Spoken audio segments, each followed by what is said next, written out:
ఒక రైతు కుటుంబం ఎన్నిసార్లు పొలం వేసినా ఏదో కారణంగా ఎండిపోతూ ఉండేది. అలా ఆ కుటుంబం బాధపడుతూ ఉంటే అప్పుడు నారద మహర్షి ఒక ఋషి రూపంలో వచ్చి చింతించకండి, కలియుగ దైవం శ్రీ వెంకటేశ్వర స్వామి సప్త శనివారాలు వ్రతం చేయండి అని చెప్పి మాయమైపోతాడు.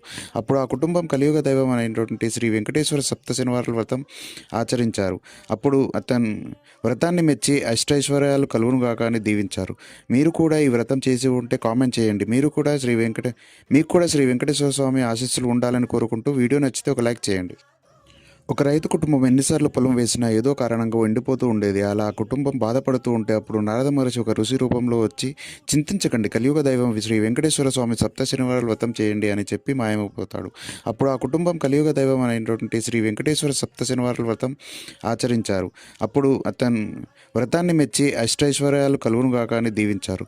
మీరు కూడా ఈ వ్రతం చేసి ఉంటే కామెంట్ చేయండి. మీకు కూడా శ్రీ వెంకటేశ్వర స్వామి ఆశీస్సులు ఉండాలని కోరుకుంటూ వీడియో నచ్చితే ఒక లైక్ చేయండి. ఒక రైతు కుటుంబం ఎన్నిసార్లు పొలం వేసినా ఏదో కారణంగా ఎండిపోతూ ఉండేది. అలా ఆ కుటుంబం బాధపడుతూ ఉంటే అప్పుడు నారద మహర్షి ఒక ఋషి రూపంలో వచ్చి చింతించకండి, కలియుగ దైవం శ్రీ వెంకటేశ్వర స్వామి సప్త శనివారాలు వ్రతం చేయండి అని చెప్పి మాయమైపోతాడు. అప్పుడు ఆ కుటుంబం కలియుగ దైవం అయినటువంటి శ్రీ వెంకటేశ్వర సప్త శనివారాల వ్రతం ఆచరించారు. అప్పుడు అతను వ్రతాన్ని మెచ్చి అష్టైశ్వర్యాలు కలుగునుగాక అని దీవించారు.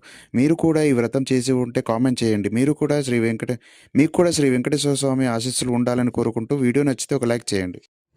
ఒక రైతు కుటుంబం ఎన్నిసార్లు పొలం వేసినా ఏదో కారణంగా ఎండిపోతూ ఉండేది. అలా ఆ కుటుంబం బాధపడుతూ ఉంటే అప్పుడు నారద మహర్షి ఒక ఋషి రూపంలో వచ్చి చింతించకండి, కలియుగ దైవం శ్రీ వెంకటేశ్వర స్వామి సప్త శనివారాలు వ్రతం చేయండి అని చెప్పి మాయమైపోతాడు. అప్పుడు ఆ కుటుంబం కలియుగ దైవం అయినటువంటి శ్రీ వెంకటేశ్వర సప్త శనివారాల వ్రతం ఆచరించారు.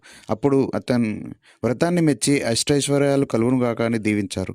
మీరు కూడా ఈ వ్రతం చేసి ఉంటే కామెంట్ చేయండి. మీకు కూడా శ్రీ వెంకటేశ్వర స్వామి ఆశీస్సులు ఉండాలని కోరుకుంటూ వీడియో నచ్చితే ఒక లైక్ చేయండి.